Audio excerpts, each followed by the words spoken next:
Hello, everyone. My name is JD Calderon, and this is Indy Comics Explained. And yet again, I brought on another fantastic group of independent comic book creators. So please hit like, hit subscribe, share out the video, let everybody know we're here. And without further ado, I got this dude. What's up, everybody? I'm JD Rosario from Unstoppable Comics, hanging out with this guy, talking to other comic book creators that he's about to bring on to the show. What's up, man? But before that, we got this guy.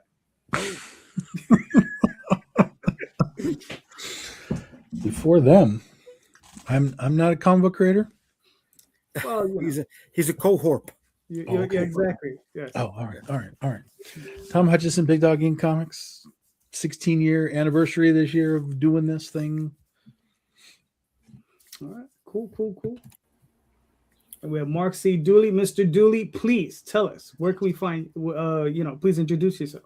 Well, I am the creator, writer, artist of the actual semi-true adventures of Mark and Dee and its companion comic strip that you can find on our Facebook page, Genesis of a Fanboy. And we've been working on this for the last 10 or so years. Finally, we got about 6 issues of it, of the actual title and the comics in a collection of the comic strips in a collection that kind of looks like this. And it's a kind of an autobiographical series about how I grew up during the Batman era, when just right before that, to say you were in the comics basically got you the hell beat out of on the at school. But when that TV show came up, bam, and my world changed for a good 2 years. So, and then when it got canceled, it was back to business, So, but the good news about that is that right after that, I met up with the woman who would be my constant companion and love of my life, and best tax exemption, Dina. Because I can't write off that stupid cat we have, but and one day I just decided it's time to do our story and make it a comic book. And so far we've had some fairly good success with it. The good news is when I show it, I give out some copies to people and they read them and they come back to me and go, "Are you making any more of these?" And that's always good to hear. So, but we've got our the comic strip collection, and very soon we're going to have a collection of all 6 issues of the regular Mark and Dee comic, which is kind of an ongoing series that's kind of contemporary tales and the like. We're even thinking about throwing in issue number 7 when we do the redo, or issue number 6 rather, because that will be our wedding story. Nice. And I can guarantee you need to be there because the apocalypse will not be televised. So, Mark C. I'm a Mark C too. I did it. Right, there you go. We'll just stick with Mark Dudley for now. Right, so cool. Right. So I'm Mark Dudley, big brother at Imaginos Workshop, LLC, and the art director for Shining Otaku manga. And also proud big brother right now because 3 of the young folks in our group, they didn't win, but they got nominated for Zelda Awards. One is Tiny Andrews, one is Jan Apple, and the other one is Katie Hodges. So they got nominated for best web fantasy web fantasy series, and the other one got nominated for best cover for Zelda Awards. Zelda Awards is as an award that focuses on women in comics, so we're real proud of them. And 2 of our other family members, as we call them, won One of them is Rohagashi. She won for I believe best manga, and Queenie Chan won Lifetime Achievement Award. So we were really proud, super happy, man. You know, that means that we're doing some stuff in the right direction. At the end of the day. Good. You guys might know I do a lot of Afro-futurism work. So my comic is Judith 7 Deaths of the Yobi. That thing was 40 years in the making. So Mark, I can understand where you're coming from. And I'm doing this web comic, and I put it out physically. So if you guys see me at the cons, you're gonna see the Big Papa edition, as Jeff calls it, because I do it magazine size now. So it's gonna be pretty cool. All right, cool. Let's get on Mr. Thane. What's up, sir? Hi, everyone. Thanks for having me. My name is Thane Benson. I'm a comic book writer and illustrator, and my current comic is called Hellhole Quarterly. Volume 4 is on Kickstarter right now. The 4th and final volume for the series for now is on Kickstarter right now. But it's essentially, the way I describe it is it's like a film noir detective story, but set in hell. So all the characters are demons. But yeah, that's what I'm currently plugging. Thanks again for having me on. Awesome. Love having you, brother. Grant, please introduce yourself. Hey everybody, I'm Grant Lankard. I've done a few comic books over the past couple of years. The one that I wanted to let you guys know about today is called League of Cryptids. Issue 4 is currently on Kickstarter. It's a lot of fun. It basically, in this comic book, Earth is kind of like the backwoods of the galaxy. It's considered like a more a younger planet, and a federation of aliens decides that they need to send people there to send representatives there to help humans develop. And the 5 members of this, ambassadors of this federation, are Sasquatch, Mothman, the Loch Ness Monster, Chupacabra, and the Jersey Devil. So check it out, and thank you for having me on the show. You know how it is, Grant. Anytime. All right, gentlemen, I'm sure all of you seen, or if you haven't seen, I'm going to tell you anyway, the show question, right? So do you find yourself working harder or smarter these days? And if you can, and this is obviously all related to comic book work, I don't really care about your personal lives. Just when it comes down to comics, what are you working harder? Are you working smarter? And if you can give an example of either. So, and Grant, last man in, first man up, you're up. Yeah, so I don't know if I'm the best judge of whether or not I'm working hard or working smarter.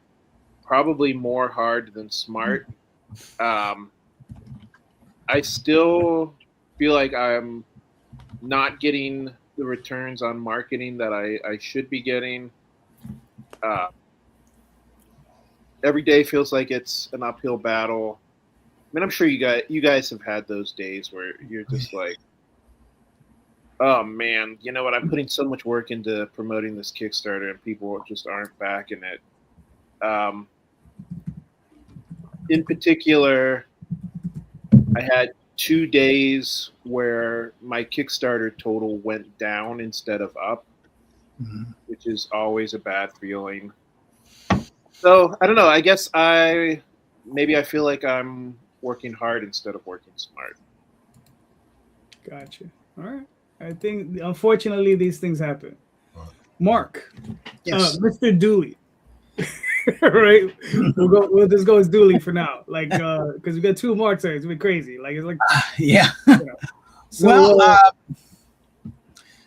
I would say I'm trying to work smarter. Basically, I'm trying to find my way into this new area of Kickstarter, and possibly trying out to fund my comic and some other platforms. But I've mainly been doing Kickstarter of recent. I've had a little bit of success with it. I guess my biggest problem is just trying to get the word out about this, about our books, because I know we have an audience. We have an audience out there who's looking for something other than guys in tights beating the crap out of each other in the far reaches of the multiverse or whatnot, and because our stories are pretty much slice of life, and we throw in just enough fantasy to get us all in trouble. So, but it's all family. It's appropriate for, the, like, I would say mid teens to adults. We don't have any real controversial stuff in there, as outside of the drama of our characters, and we've got some great characters in those stories that would appeal to, well, just about every comic book nerd there is out there. So, because we're all in that group. So, but I'm trying to learn a little bit more about computer coloring and the like. We've got a great printer right now, Comic Wellspring. I'm not sure if any of you've gone with them. So they do. When the first box from them came with our first load of comics, I cried like a baby, because it was exactly how I always pictured my comics to look. And it was great. And we actually sold out that first round. So, but trying to make my way into the, trying to find the main market, even a minimal amount of fans, people who don't know me, who will know me through reading my comics. That's really what I'm looking for. And hopefully over the next couple of months, we'll be able to reach that audience. So right now my books are on Kickstarter. We're going to do the revival of the actual semi-true stuff. Do you have an active campaign right now? Yes, I do. But we're making improvements. This is one that actually has a slight mistake in it. It's missing page 6. Oh, okay. My fault. So, Right. So when we do the revival, first off, it's got to be this size, because I love the Golden Age size. Oh yeah. It really makes our comic strips stand out real well. But we're throwing in a whole bunch of extra stuff, and there might be a chance we will throw in the wedding story as well. So that'll be like 7 complete comics plus a little mini introduction that I actually wrote for possible publishers that would take an interest in this. And it was originally just like a black and white pamphlet. I colored it all up, and it looks great. And it's a nice intro to our characters. So, but I'm hoping we will find that audience very soon. So, because I know they're out there. So I still get calls. I still get email from people who say, "You just tell me how much it is. I'll buy it." So you would say smarter these days? I don't know. I'm as dumb as a stump. I'm trying to work smarter. So Fair enough. Thane, what are your thoughts? I mean, I guess probably both. I think I'm trying to do both. I'm trying to work harder and smarter. I think the smarter is probably what I should be focusing on, right? I can absolutely relate to Grant. I think several days in a row where my Kickstarter funds were going down instead of up, which is, it happens all the time. People cancel all the time. It happens on every single campaign, but it is very disheartening when it happens, especially when it's like a significant amount that it goes down. But I still like Kickstarter. I still think it's a great way to reach out to like an international audience, But I think the smarter part is like not putting all my eggs in the Kickstarter basket, where I think I've gotten much better at like pursuing other other ways to make income from my art and from my comics and stuff. And you know, specifically, I've been doing a lot of shows lately and kind of looking beyond. I mean, we talked about this last time I was on this show, but looking beyond just like the Comic-Con model. Like, there's like a big boom in like artisan type events, you know, where people buy their artisan whatever, their artisan breads and their artisan paintings and stuff like that. But like artisan comics like fit in there. And I was a little skeptical about doing it at first, but I've had a lot of good success in that. So that's the smart part, where I'm trying to do more and more of that and just sort of diversify my income, right? Which is smart for any business. Seriously. All right, cool. Mark, you left us for a second, but you're back. Man, I had to go grab something right quick. All right. So what are your thoughts? The answer is two-part, man, because I love to call you guys show the other show you guys do. I love to call it the Artist Intervention Show. Mm-hmm. So I went on there, and you guys were talking about some of the stuff I could try to do, and I action that stuff, right? So it's two-part because, you know, I'm a studio head, and I'm also a creator, right? So the studio head part, what I've started doing, man, is delegating a lot more, right? So as I've just started delegating a lot more and trusting the people, trusting my people, things have been getting done, man. You know, things have been getting done and on time, and you know, in ways that I wouldn't have even done them. But they've been really, it's just really been working. You know what I mean? The delegation, everybody, and again, also I think that everybody feels a lot more vested because of the delegation. You know, than before, because you know, I was kind of, I won't say trust, but you know, I was more, like I said, I was too much of a big brother. Right. At one point, now I'm like, these people are, and I have to give my wife credit for this too. These people are grown, so stop treating them like they're kids. Right? So, you know, I'm reaping the fruits of that. Also, from your rehabilitation, not rehabilitation, what do they call it when you the intervention? Oh, the intervention. Yeah. You guys gave me the intervention. And again, my wife was watching that; she was liking it too. Basically, man, you know, I started trying to get. I got on a regular schedule every 2 weeks, you know, per page for now, and it'll probably tighten up because you know, if you draw, you know, the more you get back into it, the faster you get.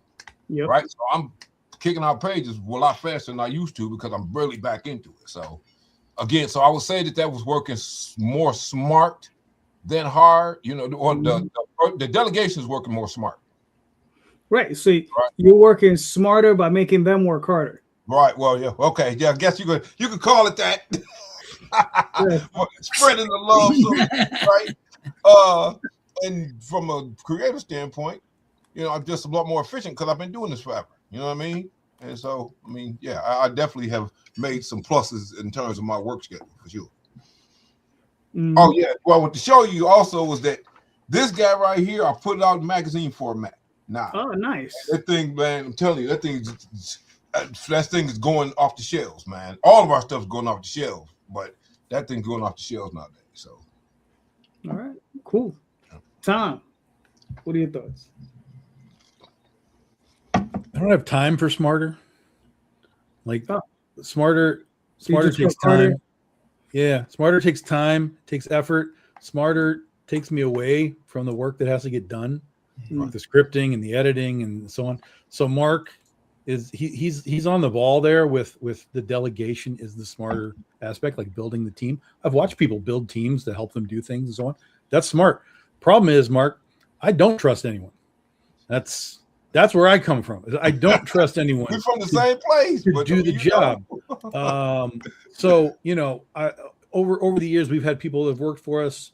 It's worked in various levels to it, and those that hung around for a while, they learned kind of how I wanted it done, and you know, we got it done. But when I came back out of, you know, my time with Aspen, again, they have a team, right? They had all these people doing all this stuff. I'm like, man, look at all of this. Look at this infrastructure of how this works, and they've got like, you know, 3 or 4 people doing all this.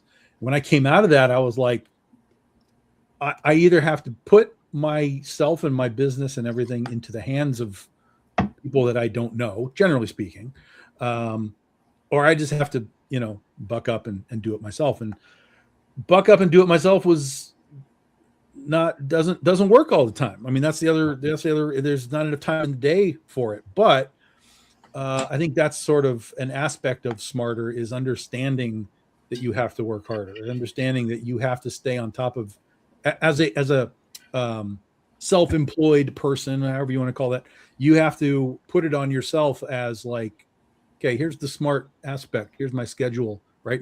I'm making it, but I'm making it. This script has to get done. This art has to be done. This has to go to the printer, whatever it is.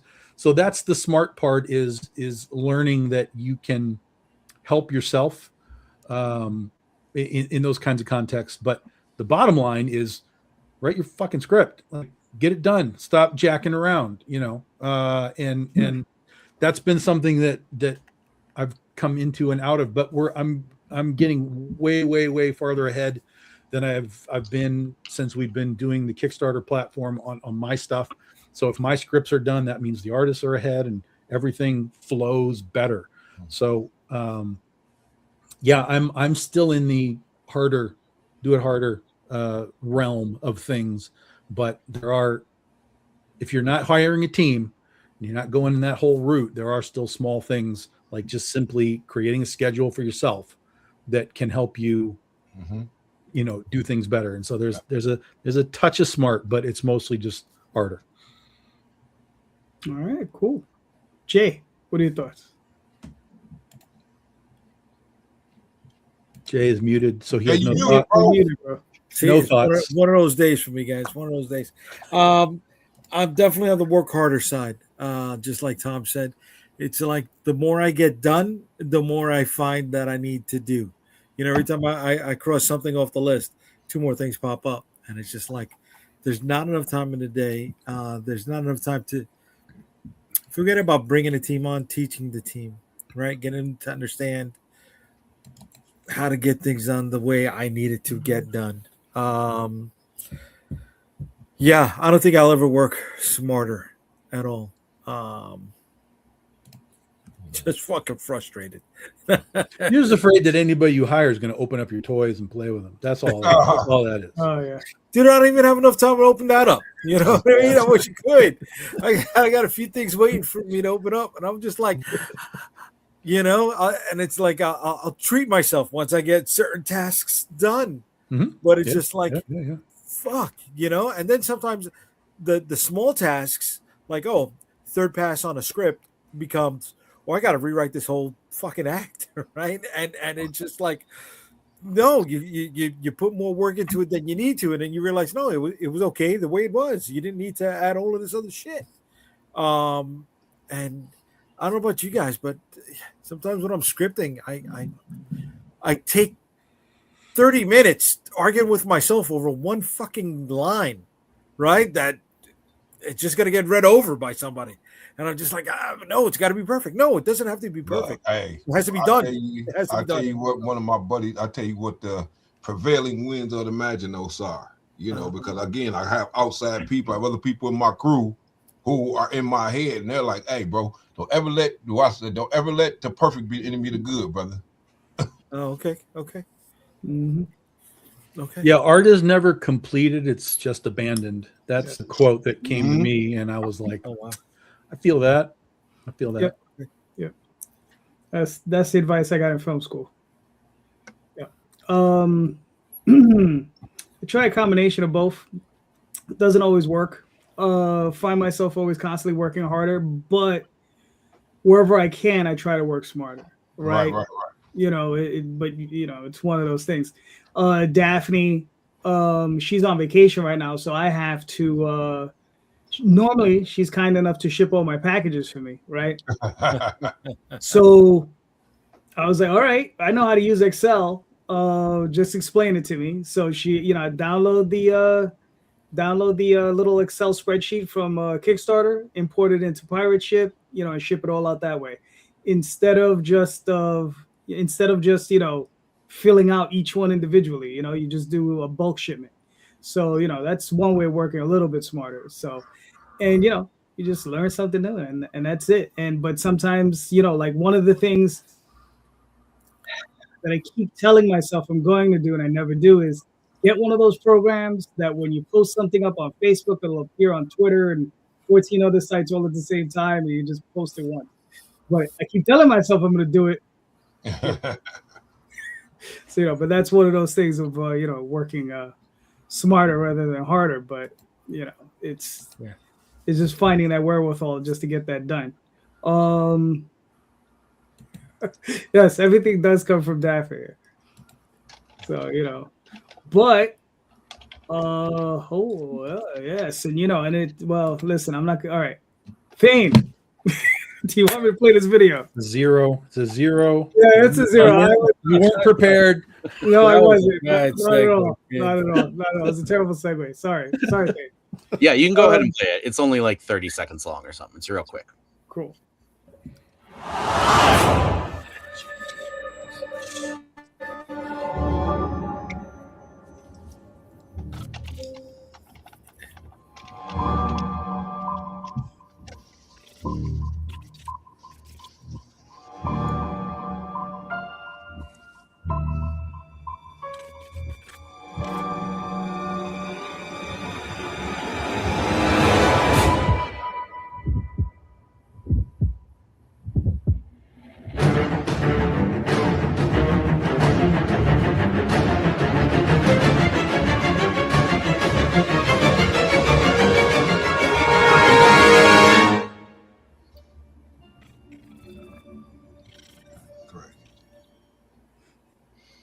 Thane, I got a quick question. Do you do the edits on those?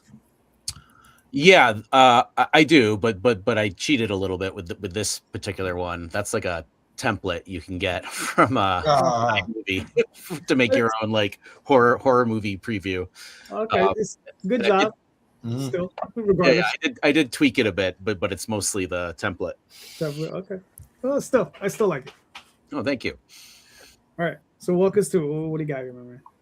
Yeah, so like I said, this is volume 4 of Hellhole Quarterly. It completes the story. So the story arc is called Easy Money, but it's basically a private detective. It's kind of like Chinatown, if you're familiar with Chinatown a little bit. It's just like it's like the classic noir story where this private detective, a woman walks in the office and hires him for a case, and it turns out to not be at all what he thought at the beginning. So there's murder and there's betrayal and there's all kinds of stuff going on. But it does tell the complete story, which is nice. So with volume 4, it'll wrap up the whole story, and you'll get the beginning, middle, and end of this kind of hellish noir story. So it's full of demons, it's full of action. It has its own sort of dark sense of humor, right? But it definitely has some humor in it too. But yeah, people should definitely check it out. All right, cool. And you're doing, I guess one of your rewards is you're doing these mini sketches. Yeah. So I have commissions on there, like little sketch cards through like big. I'll do up to like 11 by 17, like big commissions, Cool. which is nice. You gotta have something for the big spenders out there, right? So the people that have lots of money, they can throw it my way if they want a nice big fancy commission, or if you only have a little bit of money, I'll do a sketch card at a reasonable rate too. Yeah, this is pretty cool. I like the Galactus head. Oh, thank you. Yeah. Yeah, I like them all, but I like the Hellboy and the Wolverine is hilarious.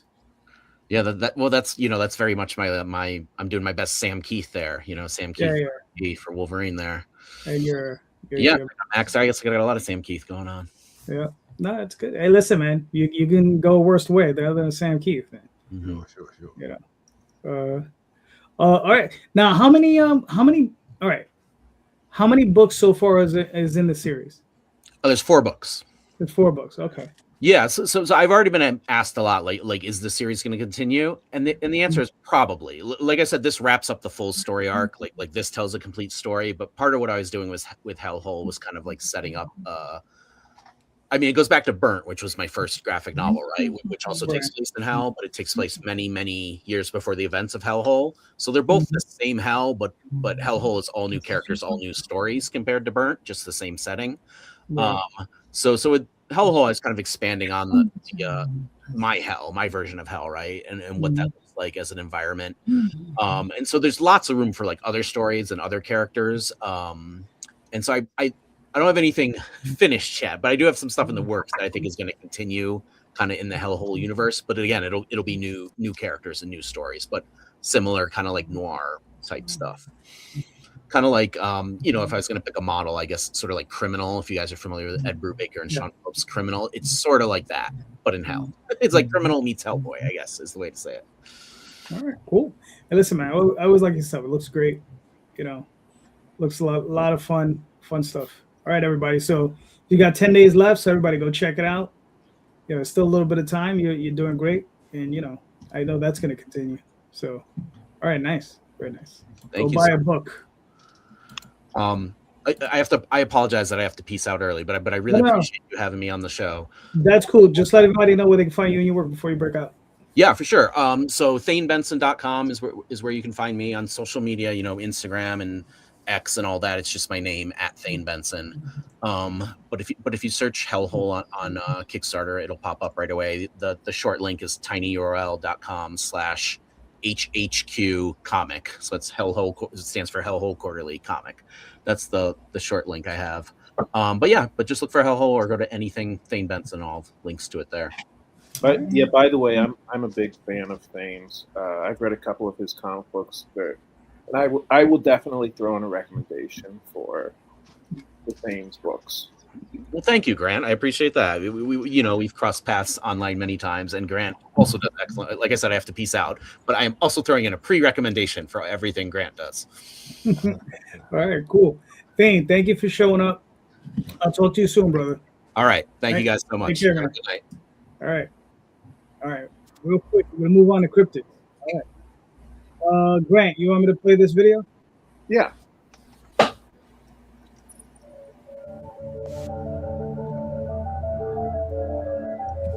Sasquatch, the Loch Ness Monster, Mothman, the Jersey Devil, Chupacabra.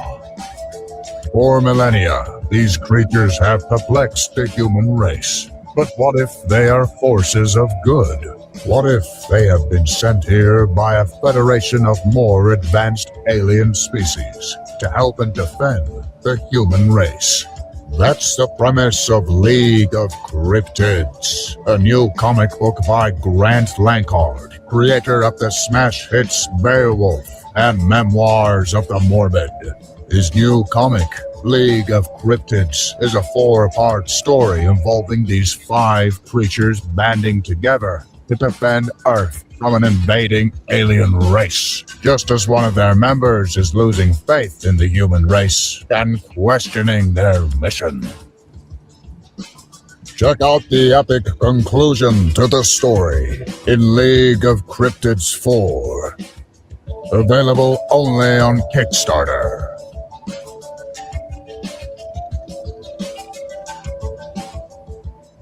All right, cool. So Grant, walk us through this. What we got? Yeah, I think the video kind of said everything, but yeah, it's basically like imagine the Justice League or the Avengers, but instead of superheroes, it's cryptids. They all work together. In this particular comic book, they're fighting against the Loveland Frogmen, which is another like lesser known cryptid. Where did you find that particular cryptid? Because I've never heard of them. Oh my God, there are so many cryptids. Like basically, especially like in West Virginia and Ohio, there are so many hundreds and hundreds of cryptids. And I mean, while I'm drawing and working on these comic books, I pretty much have YouTube videos playing in the background. So I watch, or more accurately, listen to 1 million cryptid YouTube videos, and yeah, it's one of the many cryptids that I discovered that way. All right, cool. All right, so this is the 4th and final issue in the series?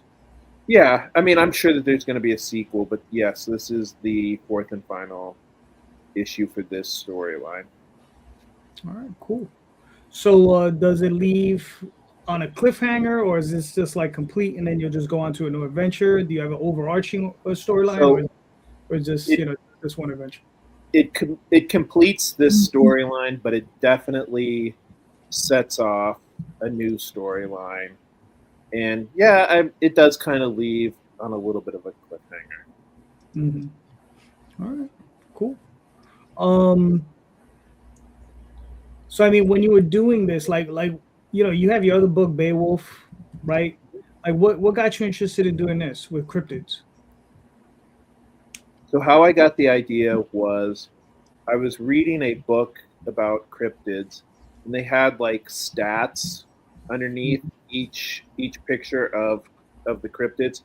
And what it reminded me of was like the trading cards that they had for superheroes back in the 90s. Right. And as I was thinking about the different cryptids, the more I thought that, like, oh, this could kind of make a team, because you know how like every superhero team kind of has like archetypes. Like you have like the loose cannon, you have like the sensitive one, you have like the stoic leader. I started to see different cryptids and see how they kind of fit in with the work of the team. And after there, I started writing. Yeah, you're kind of blanking out there. Oh, I am? Yeah, it's kind of hard to hear you. Sorry, I'll move the microphone a little bit closer. Sorry about that. And I'll talk a little bit louder. Cool.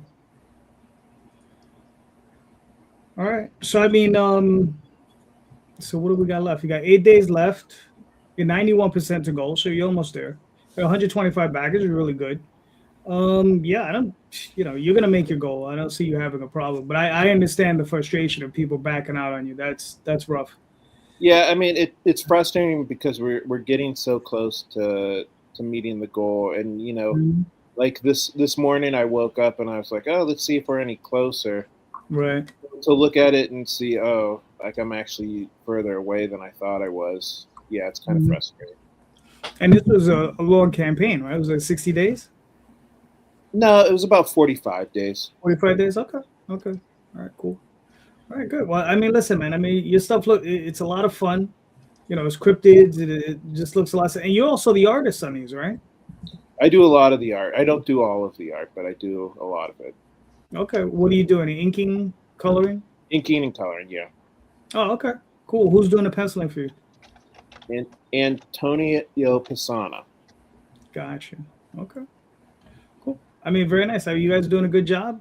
Like I say, you're 91% there, another 8 days ago. So, everybody, again, go buy a book. Very nice. Thanks, guys. So, unfortunately, I have to pick up my wife from work in about 20 minutes. So I also have to peace out. Yeah, that's fine. I apologize that I have to leave early.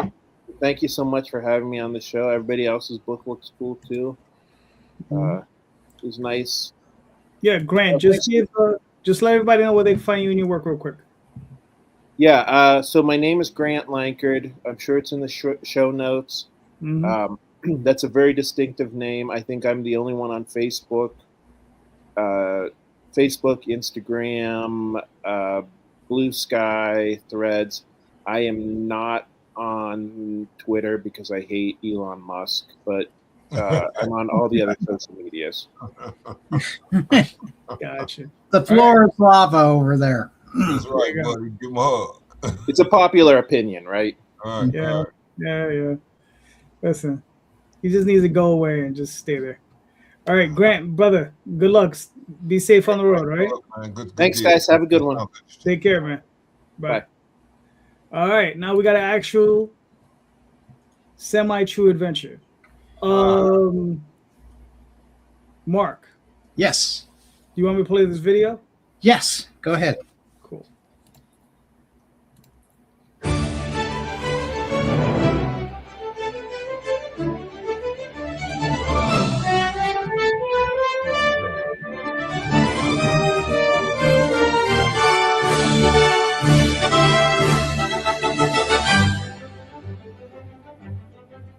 A lonely comic shop manager, fresh from a messy divorce, who has given up on ever finding true love again. A beautiful, adventurous world traveler and businesswoman who may be his last best hope. Two masterful role-playing gamers who scare practically every one of their opponents under the table. A homeless man with a mysterious past who nearly freezes to death in the back of his car. A young housewife who finds herself on a mission from God. And a wide-eyed wanderer trying to find his place in the sun. What do they all have in common? They're all part of our stories.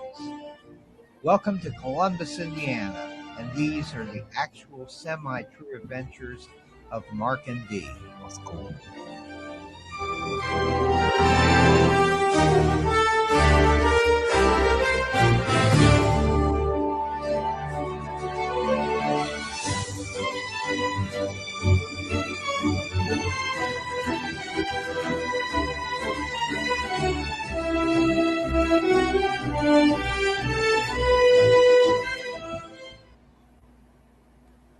All right. That's nice. Oh, thank you. All right, so Mark, walk us through. Yes, Mark, walk us through this. Yeah. That's Mark.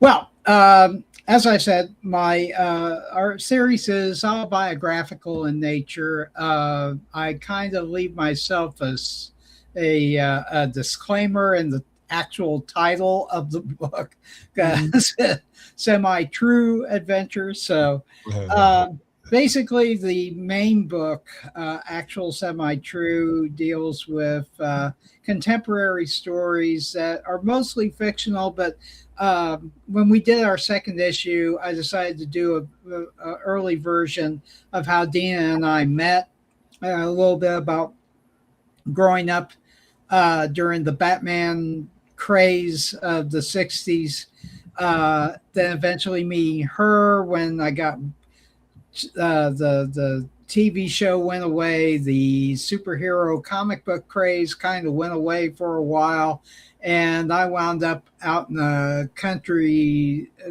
setting, thanks to my evil stepfather, who, and I met her. She moved in next door to us, and we go through all the angst of teen years, breakups, reunions, chronic illness, even the possibility we couldn't make a serious relationship out of it. But one day in '83, she finally said yes, and we did it. But the stories are basically about how we help out our pals at the Comic Cave, our personal ambitions. I want to try to become a successful comic book creator, and that's ambition enough, don't you think? Yeah, and about the circumstances that come from having that ambition. So, then the Genesis collection, that is more autobiographical because it tells about me and Dina's teen years, growing up being bullied, harassed by school kids who just didn't know what to make of me, and then of course meeting her, going through a lot of pain. She went through a lot of difficulties in her early teens because she was diagnosed with scoliosis, and she had to wear a body brace for except for when she was asleep. It was a 24/7 deal, and that made things a lot really difficult for her because she was a very physical, active person. She really wanted to become a cheerleader when as she was getting older, and that just didn't happen for about 4 years, having to wear that thing. But eventually they broke her out of it, and she was free.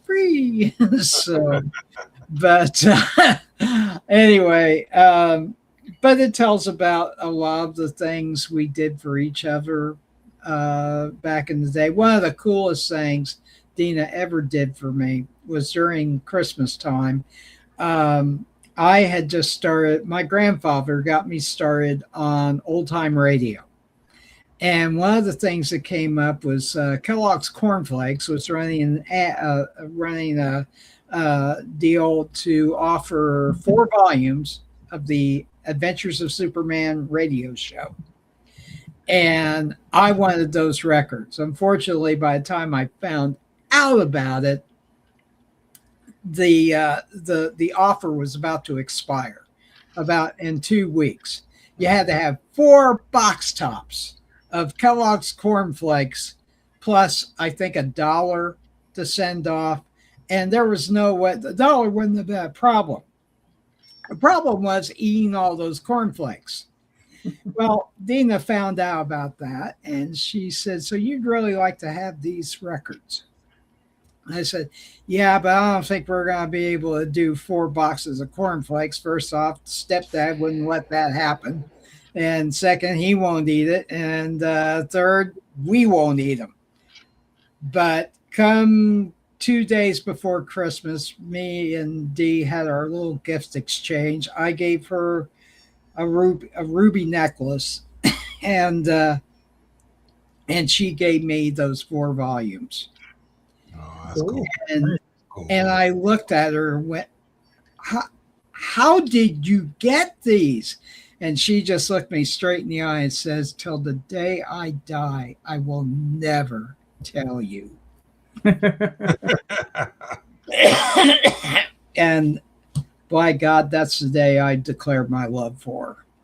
Wow. And that was just so cool. The only thing is, I can only figure her dad had something to do with this. And I had this sneaking suspicion that somebody is sitting in the kitchen with 2 big old, cooking bowls of cornflakes trying to eat all that stuff.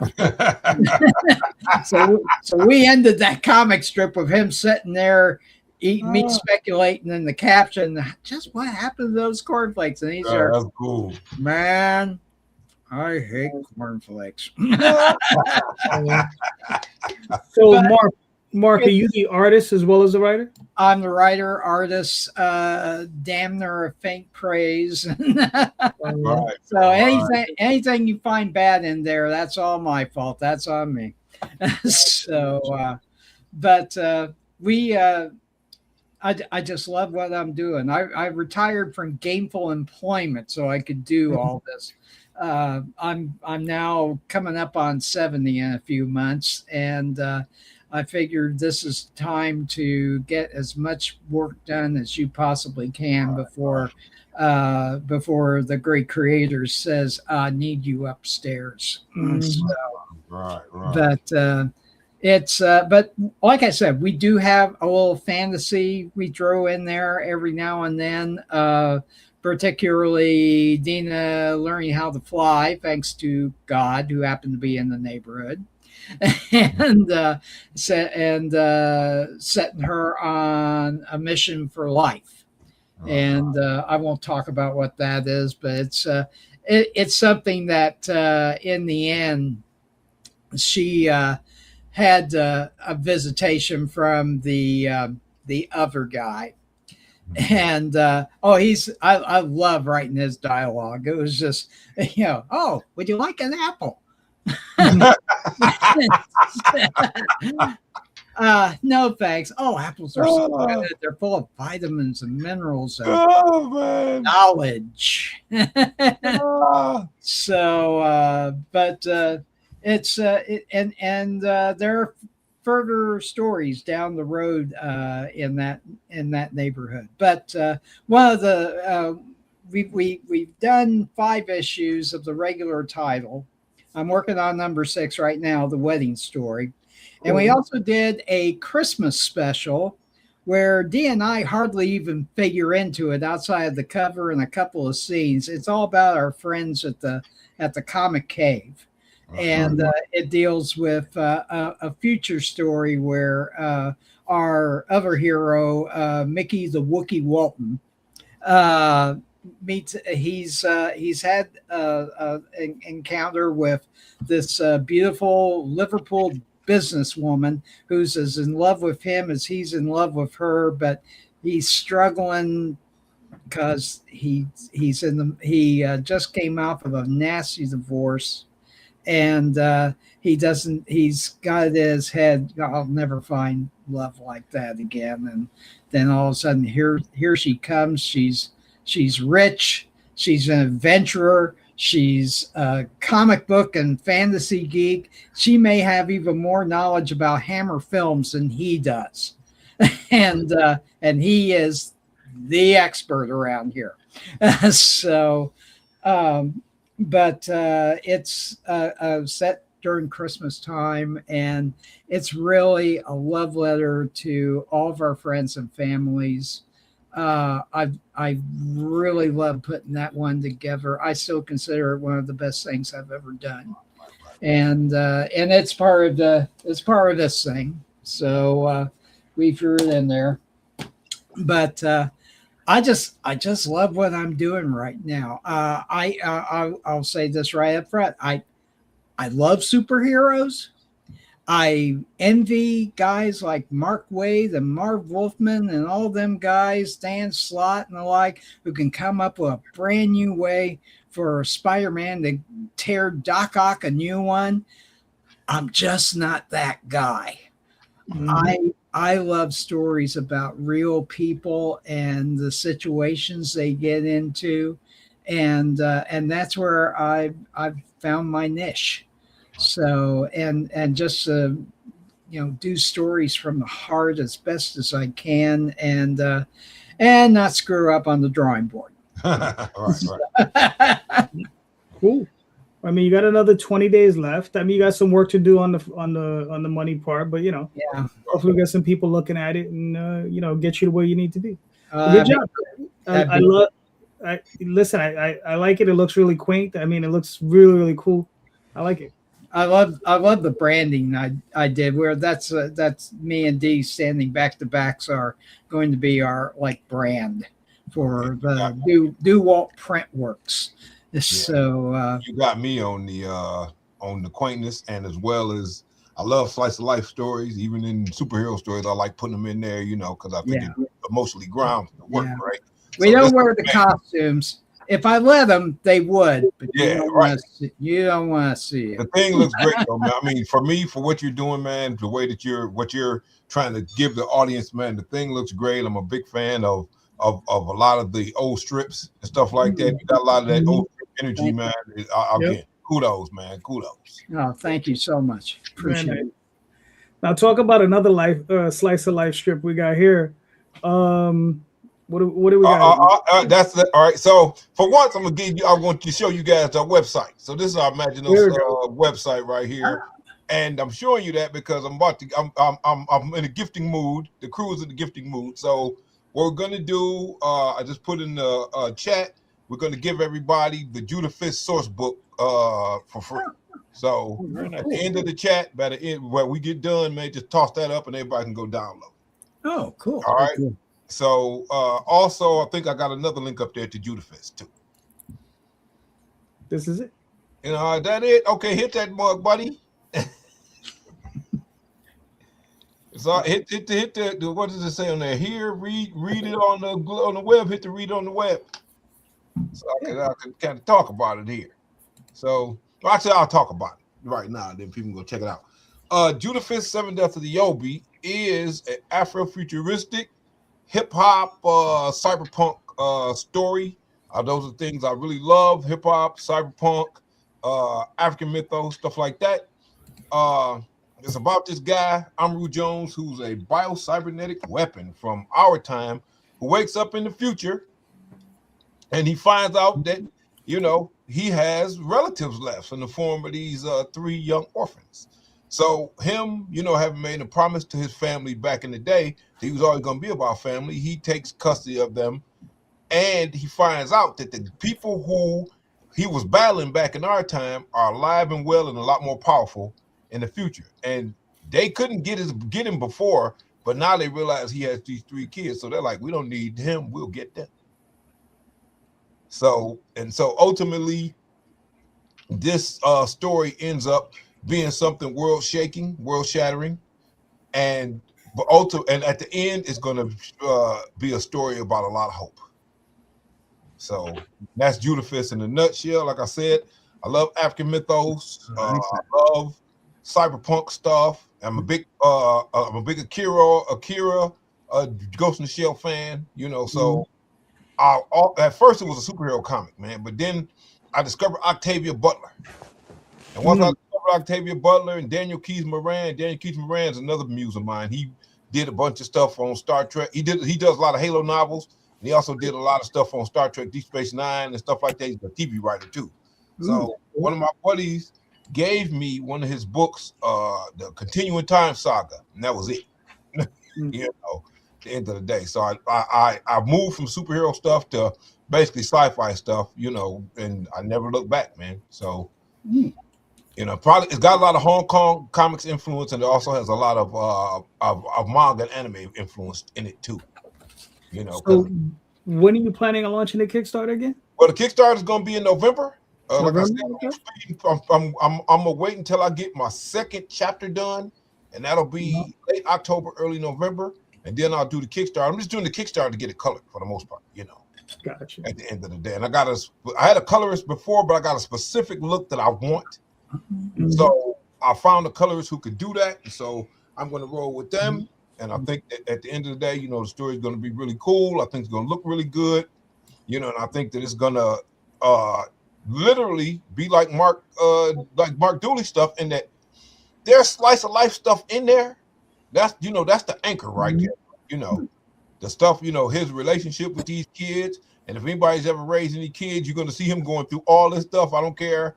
You know, the whole funny part about it is, at the end of the day, I don't care how many abilities you got. You can't fight social services. There you go. All the ability that, like here right now, this is his social services. That woman, she's from social services. He's talking all he wants, but guess what? He has him by the balls. Nice. You know, so again, I like to put a lot of, and you know, I like to show that this guy has compassion too, because you got the guy usually it's like, oh, I'm gonna beat everybody up, but his whole viewpoint is this: he understands the system, he understands how the system works, he understands why, you know, people in the hood, you know, that are doing stuff, you know, he shouldn't be doing. He understands the dynamics behind that. So, you know, where everybody else that he gets around are kind of bloodthirsty, he's like, what am I gonna kill these kids for? These kids are just a part of a bigger system, you know? So, I mean, that's what I like about being able to tell that story and that's the voice I like to put in it. All right, cool. Listen, so November, brother. Yep, November, but it's coming. I'm excited too. It's been a while since I did a Kickstarter, you know. I'm super excited just to kind of see the changes when I did it a million years ago. Nice. All right. And now here's a guy who hasn't done one a million years ago. Oh, I thought it was going to be you. Listen, say can be said about both of us. So you know, you're launching every 2 weeks. I don't even know what is going on. That makes both of us. So this is our celebration of the Legend of Oz Wicked West. 15 years of doing this book in 2026. This is our BD16 anthology, part of our series, but this year we turned it into the Ozthology. So all 3 stories are all Oz, all Oz books. So the first one there is Overman Anu and the Invisible Bears of Vo. Samir Samau and Sean Lee on the art there. First appearance of Overman and most of the characters in that book or in that story. Then we've got the Glass Cat, who has appeared in our previous stories, but this is an all new adventure for him that focuses on him, and again, multiple new characters that we're adding to expand this Oz Western universe that we've got. And then the Silver Princess of Oz, again, a new character added to the world. Not only do we have the Silver Princess, but we also have the first appearance of the Diamond Peacekeeper. So we know Dorothy was the Ruby Peacekeeper, Witch of the West was the Onyx Peacekeeper, Glinda is the sapphire, and now we finally get to see the diamond peacekeeper. So you've got variant covers, of course. There's our standard edition there, little throwback to old school DC 3-in-1. I think they used to call them 3-in-1 comics or something like that. I always like those designs. So Yeah. let's do that. Let's do a little throwback design there. And then we've got our logo covers. There is Overman and all of his invisible bear heads in the background. That's done by Jason Hare, Asher B, and the Glass Cat, and Nia Rufino with the first appearance of the Silver Princess. Those are your three basics. And then we've got, of course, a Dorothy Gale cover, Isoneto Adamar and the Flying Monkeys. We have Pablo Munoz and the Witch of the West. And we have Inkaru and the Scarecrow. And Inkaru is currently doing a Cowardly Lion cover for our next campaign that'll be in the end of July. So that's it. That's your basic setup. If you want to get it all, we're doing a new thing. You can get all of those covers together in a box. Do I have it close by? No. One of those black portfolio boxes with that Narcelio Sousa cover on it. That's exclusive to the box. That's not a repurposed piece of art. That's a piece of art you only get if you buy the entire set, and you'll get that box with the cover on it as well. If you've never read the book, you've got omnibus and trade paperbacks and catch-up tiers of all kinds, so you can get into the series. But if you haven't read the book and you just want to get the Ozthology, all of those stories are written so that you can just dive in and know what the hell is going on. All right, cool. And mystery boxes and special covers and all that kind of stuff. Nice. And then, of course, there's Big Dog Inc., just general universe books, Critter, Goth Day, Scheherazade, all kinds of extra stuff you can add on to just kind of try out some other Big Dog Inc. stuff as well. Very nice. And these are all the anthologies, right? Yes. We started at 13. It was meant to be just sort of like a play on, the idea of PG-13 movies. So I was like, oh, BD-13. We'll just do a fun little thing. And then everybody was like, oh, you're gonna do another one? I was like, oh, I don't know. Do you want me to do another one? So now it's become an annual thing. And those original three all connect together, the covers. But when I did this Ozthology, I was like, well, let's do our own design for this one and change it up a little bit. Cool. All right. Very nice. Well, I mean, you're killing it as usual. So, great job. Yep, it's doing fine. If we get to 8,000, we'll have another stretch goal unlocked as well. We got the first 2 unlocked. So you get there's some bonus material in there for you if you're going to pledge. Cool. You got 134 backers. You're well above your goal. You got 3 days to go. Very nice. You got those 48 hours coming up. This will end basically Wednesday night, 11:45 Eastern time. So you got a few days to jump in. Very nice. All right, cool. Good job as always, Tom. Good job as always. All right, real quick, I'll throw my campaign up. This is Magi's Grace 1 through 3. This is a catch-up campaign. I introduced 3 new covers on this one. This is Manix Francisco, who did the cover on this one. So it came out really nice with Grace. This is Ma Arna, who I'm pretty sure I'm destroying that person's name, but I found them online. They're really cool.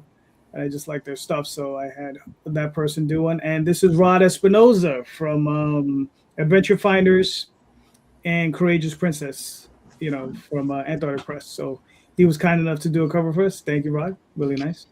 And, and I have my, Lena Dye and a few others, and these are some of the interior pages. So it's issues 1 through 3. It's cryptids versus the supernatural, and this team of Magi and Grace, they go in and they deal with those situations. So there you go. Let's go check it out. Thank you. All right, Jay, you're up. Okay, so let's say you're in the comic shop going through the bins. You happen to come across the discount bin, whether it's $1 box, $2 box, 25-cent box, 50-cent box, and you happen to find one of your books in there, do you buy it, leave it, or sign it and leave it? Yes. Bless you. Bless you. Oh, sorry. All right, cool. Mark Dooley, you up? I'll sign it. If I got my pens with me, I'll just say, "Hey, we can do a little signing here, can't we?" I mean, they're all in the dollar box, and they'll go. Well, it's not a lot. It's just one. It's just one. Oh, it's just one. Well, Yeah. even better. So give somebody a thrill of throw a little bit of money in there. So yeah, sure. All right, cool. Mr. Dudley. Man, look here, bro. I found some stuff I did a long time ago in the dollar box, and I had to buy 2 copies of it, right? I helped you on this book right here way back in the early 2000s, Venus Moon, and we're redoing the book right now, right, as a manga. So I found this thing in the dollar box, and I was like, man, I literally left one in there, and I left one in there signed. I bought the other 2, So signed one, and then put it right back in the dollar box. Just again, because I'm like, man, I wonder what they're gonna think when they get this. So yeah, I'll definitely do that. I've done it. Somebody working up them comic books back there.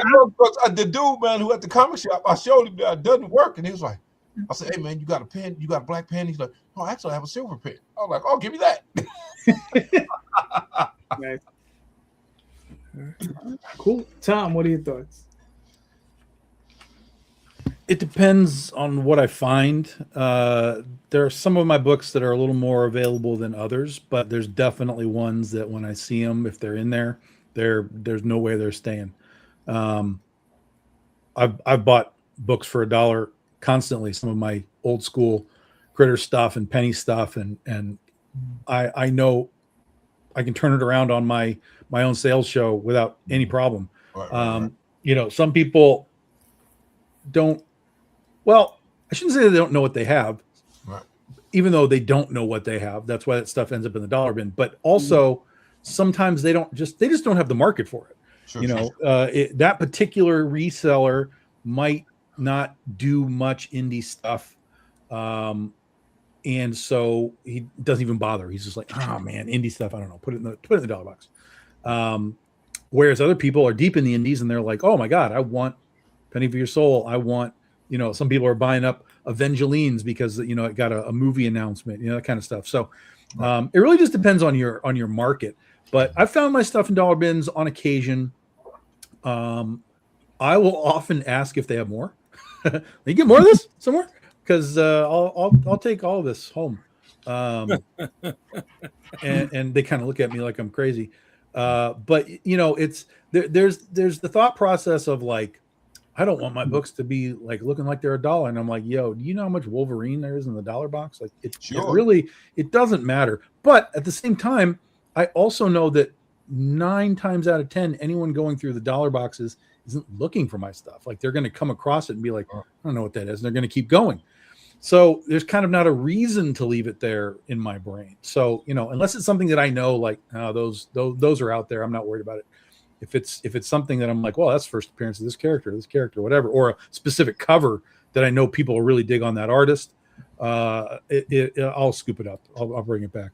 The only time I've ever signed somebody's book is they actually had a Penny for Your Soul, an old Penny for Your Soul, Eric Basildua cover up on the wall. And I walked in and I saw that and I was like, oh, that's cool. I was like, do you want another signature on that? He was like, oh, who's here? I was like, I am. I wrote that. And he was like, oh, really? I'm like, yeah. So we took it out and I signed it and he put it back on the wall. And I was like, yeah, that's fine. I'll do that. Yeah, it's rare that our stuff is in the dollar bins. That's just the way it is. But I will rescue it if I see it, generally speaking.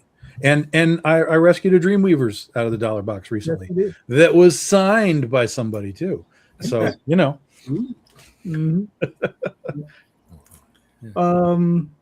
Yeah, you know, when I come across them, and it is rare too, Depending on what it is, I'll buy it, and yeah, I'll generally resell it. If it's Tenchi, which I find once in a blue moon in a dollar bin, I will definitely buy those because I can flip those for $20-$30 a pop. La Blue Girls, I've never seen, either the Demon Beast Invasions. Once in a blue moon, I'll see like one of my old Golden Realm Unlimited comics, and I'll just pick them up just for the hell of it. But I mean, I see him rarely. Like Tom said, he picked up that one issue of Dreamweavers. But yeah, I'll tend to pick them up just for the hell of it. Wow. Yeah. Yeah, I love dollar boxes. The last time I went digging, I actually found Ben Dunn's first ever Ninja High School Cool. Yeah. in the dollar bin. Not that it's like a super expensive book anyway. You can get it for like $10, but I was like, that's the most random find maybe ever, is to find the first ever, a 40-year-old book. The first appearance of first issue of Ninja High School is just sitting in the dollar bin. And I was like, oh my God. Yeah. Yeah. And I always say there's no shame in being in a dollar bin because you're sharing that box with everyone. Alan Moore, Yeah. Neil Gaiman, Warren Ellis, Stan Lee. You're sharing that box with everybody. I Yeah. find Jack Kirby comic. Well, I find it's crazy too because I started out doing role playing game work, right? So 30 years I've been working for this role playing game company doing art for these guys, right? So what happens is that people wondering if it's the same Mark Dudley who did all the role playing game work, right? So it cross pollinates. That's funny. So, Mr. J, what's up? We'll answer your own question. Yeah, so I left it. You left it there? What? That's right. Leave it, buddy. That's what I say. I left it. I left it. The wife convinced me to leave it. She says, somebody's going to find it. Somebody's going to find it. But I asked the person behind the counter. I said, are you guys going to get any more of these? And he's like, nah, I don't know. That was a collection that we bought. And I'm like, oh, okay, cool. And, the book was in a new bag because it's not the bag and the board that I would have put it in.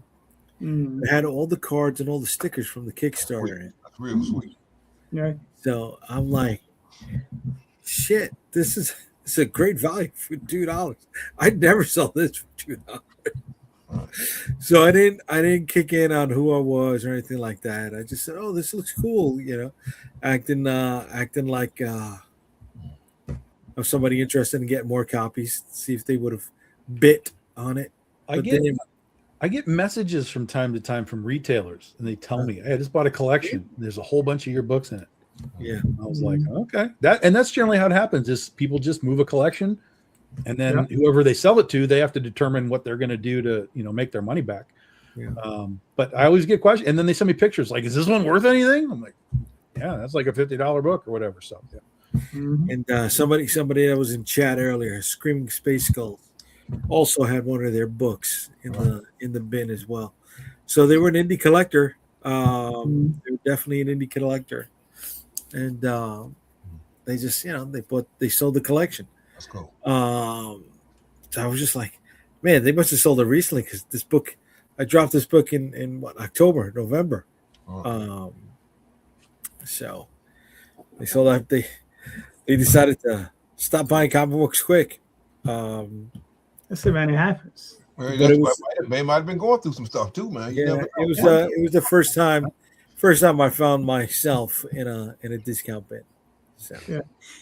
I mean, and you never know. I mean, someone might have just passed away and their family was just like, Yep, exactly. that could have been a possibility. That could Look. have been a possibility. I'm writing a screenplay finding that Venus moon in that dollar bin was the beginning of a screenplay I'm writing right now called The Has Been. So yeah, man. Again, and with the dollar bin is part of the culture too, man. You know what I'm saying? So it's like I've discovered a whole bunch of people in the dollar bin that I went back and I found all that work. So I have to. Yeah. Yeah, that people would discover our work and be like, oh man, let me go see what the heck else JD has done. Let me go see what JD Rosario has done. You know what I mean? So, I mean, again, I found American Flag in a dollar bin. Right, Indiana Jones books in the dollar bin, right? Yeah. So Listen, I went to Motor City one time. And I was looking through, and there was a whole bunch of, I think it was just X-Men, might have been New Mutants, I don't know, something. There's X-Men stuff, and I'm looking at it, and I'm like, oh, yeah, all right, it's $1. I'll pull some stuff out. And so that night, I went on a podcast, and we were talking about books that we had bought. And I was like, yeah, I went through the dollar bins, and I found these things. And they were like, those are in the dollar bins? I was like, yeah. He's like, those books came out this week. Wow. And they were in the dollar bins already. X-Men books in the dollar bins 4 days after release. Wow. Dollar bins are cool and flea market dollar coolers are cool. And also, I'm a big garage sale dude. Right. Dude, I found a copy of X-Men 172. This mug was almost pristine. I found that mug at a garage sale. I couldn't believe my eyes. I looked, I'm like, this is a second printing? It's like, oh, hell no. I'm like, 25 cents. Thanks a lot. See you later. You paid cover price? Jeez. Yeah, that's right, buddy. And I walked out there smiling like a little kid. All right, cool. Tom, you got a question? Okay, so honesty here. We've heard this term for a while. Superhero fatigue. And I was thinking about this the other day because people are now, as everybody was on top of it, now everybody's pissing on it, on Invincible. Is superhero fatigue real? That's sort of part one. Or are we just jaded as fuck as consumers of all of this stuff, whether it's comics, movies, TV, whatever? Are we just jaded as hell? Or have we reached a point where it's like they're just adapting the same stuff? I already know what happens. And so the interest level dwindles quickly because we already know what's I'm enjoying the show, but I know how this is playing out. It's not an exact one-to-one adaptation for Invincible, but I know where it's going. I know generally how it's going to end. So that's kind of always for me. I'm watching it, but I'm like, yeah, I already know. So that sort of plays into a bit for me. So is it real? Are we jaded, or what's your interpretation of that thought process? All right, cool. Mr. Dudley, you're up. And I've had quote unquote superhero fatigue since early 2000. So I mean, again, that's why I changed Universe to what I changed it to. Me personally, I get tired. It's like I give. Let's use Invincible for example, right? I will give Kirkman a lot of props because at the end of the day, he had a beginning, he had an end. Okay, cool. I like that part, right? But having said that, and some of the tropes he didn't do, right? You know, having a beginning and the end, you can't do some of those tropes, right? But I get so sick of basically them skipping the fifth act, right? So they'll go and they'll give you all the stakes and whatever, then they'll totally shit on the stakes on Act 5, right? And so I'm there for stakes. For any storytelling medium, I like stakes. I like for that shit to stick, right? But ultimately, in mainstream superhero comics, it never sticks. It's like, man, come on, man. I mean, what am I doing? Getting circle jerked here? I'm smarter than that, right? So, I mean, ultimately, yes, that's a fatigue for me. Yeah, I think superhero fatigue is real. And I also think that it's about treating your audience like they got some effing intelligence, man. You know what I mean? You know, it's like, for example, okay, right? I know people who, you know, all it is boobs. That's it. No story, no nothing. And they like, man, you know, dude, man, my stuff ain't selling like it is. I'm like, look, that pony is already flipped a few times, dog. What are you talking about, right? You know, I mean, I've seen, I mean, again, we work in a visual medium, right? So you're going to do what you got to do. But ultimately, at the end of the day, man, with the superhero fatigue stuff, that I think it's real, and I can see exactly why it happened, because, you know, you sometimes, not all the time, some of these books insult people's intelligence. All right. Fair enough. I don't understand where you come off thinking like you could just demand intelligence from these writers. Well, my point is this, you're right. I'll say this to you at the end of the day, right? This is the thing, okay? At the end of this is what the whole deal. from an intelligence standpoint, right? I mean, they just pay them for the work. It's not like, you know, they. What I'm saying is this, though, right? Don't come at me at the end of the day. You know, if what you're selling, if what you're selling is calorie free shit, don't be coming to me talking about how nutritious your shit is. And that's what they do. The fuck you telling me calorie free shit? Come on, let's be for real, dog. Calorie free shit. That's a great band name, I think. As long I'm saying this, they always come on when you talk to them like they're selling you the Sistine freaking Chapel. You're not selling me the Sistine freaking Chapel. It's calorie free shit. Stop it. You know. Well, you know, I was thinking very deeply about this this story arc for Spider-Man. No, you weren't. Hey, listen. There are levels to this game, but yes. Sure. All right, I'm from the don't piss on my head. Tell me it's raining school, Jack. I got you, Mr. Dooley. What are your thoughts? I think most of this thing with superhero fatigue is a creation by media pundits that have never picked up a Marvel comic or a DC comic. That's basically I've been getting a great enjoyment out of Marvel's recent entries, the Daredevil series. Ended us with one hell of a cliffhanger this last week, and I can't wait for Tuesday. And when it's done well, it captures me. I mean, it just from the very beginning, seeing really good adaptations of the characters from the Daredevil series, images that were created by guys like Frank Miller and Joe Quesada and Kevin Smith and all of them. That's when I know these people are taking it seriously, and that they have they feel responsible to bring that to the fans out there, but also, you know, do a story that will bring in people who wouldn't touch a Marvel comic if it came up and hit them in the back of the head. But there have been some bad ones for sure. The Secret Invasion thing. Some of DC's entries have been like here, and then there have been some that have been down here, and I think it's going to get better as James Gunn is moving his way into the DC, you know, extended universe or whatever it's being called now.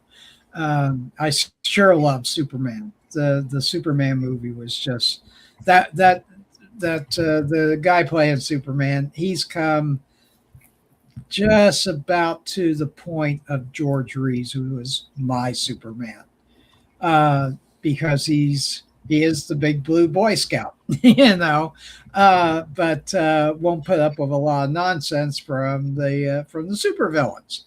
So, and then he saved a squirrel.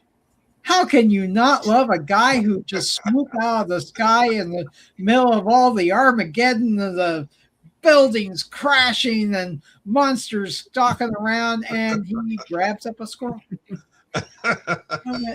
Oh, that's so cool.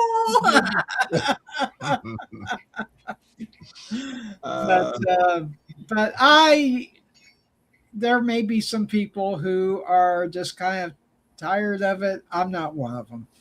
I can't wait for the next big thing. We got the Spider-Man movie coming up with God knows what's going to be in that, because we really haven't got a solid deal outside of, well, we're probably going to get the Scorpion, and we're getting the Tarantula or Scorpion Tarantula, and Punisher's gonna be in there too. Yeah, and but I'm looking forward to it because Tom Holland is just a great Peter Parker. And I think each one of them who played Spidey bring their own little thing to the table. That's what was so cool to see them all together, fighting alongside the characters. When Doc Ock finally gets his head straightened out with the tentacles, I sat there and cried. I went, oh man, this is how it should have been. But he went and knew it. But anyway, I'm in for the long haul. So the Spider-Man movie, and of course Avengers later this year, and Supergirl. Let's not forget Supergirl. I like her. Doggy. I love Crypto, and I love she's got an attitude. So she was definitely not raised by the farm people in the Kent household. So let's go out and drink, bitch. All right, cool. So Mark, somebody's asking you join Youngblood next? What's up? He's talking to Mark Dooley, not Mark Dudley. I don't know. He's talking to one of the Marks. I thought that was you. Never that, bro. Never that. I'm not doing Youngblood. Never that. So Jay, what are your thoughts on the question? Both. Yeah, there's a cash grab, and they're trying to push too much, or they were trying to push too much out there before it was ready, before it was vetted, before it was good, right? Tying the perfect storm of the writer strike and COVID, and we got bad rewritten, reworked halfway through filming. Shit, even the Daredevil reboot, season 1 or season 4, whatever you want to call it. The very first episode had 20 minutes of brand new footage, right? Because there wasn't enough action between episode 1 and episode 4, 5.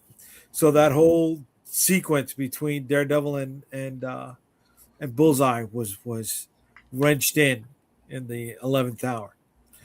But the community is also a bunch of bitches, and they're fucking jaded like a motherfucker, right? They don't know how good they got it. We are all old enough to remember the Red Brown Captain America movies. Sure. Yeah. What I call Red Fear. And you know what? And guess what? That was better than the Matt Salinger Captain America movie with the Italian Red Skull. Okay. So they're fucking jaded as fuck, little fucking cunts. Hey, don't hold back. Just let us know how you feel. Yeah, let us know how you feel, dog. Say it all.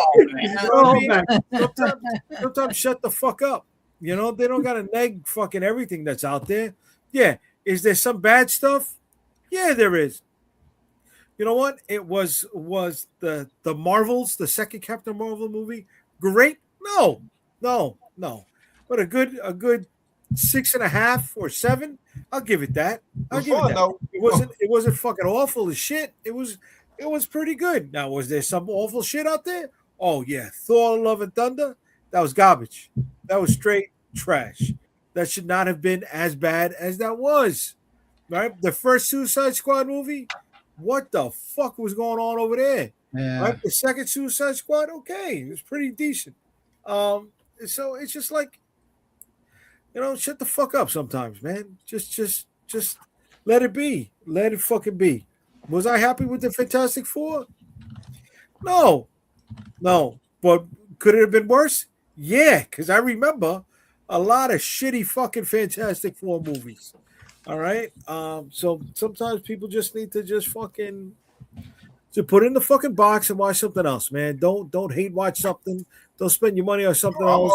Yeah, I'll get you on not hate watching shit. I'm cool with that. You know what I'm saying? You don't like it, don't fucking watch it, man. Right. Go watch something else, man. Peace. And everything ain't meant for you. You know what I'm saying? Everything ain't meant for you. Exactly. Right. That's a very that I will push back on immediately, because when you create an entire universe Uh-huh. that is all interconnected, Uh-huh.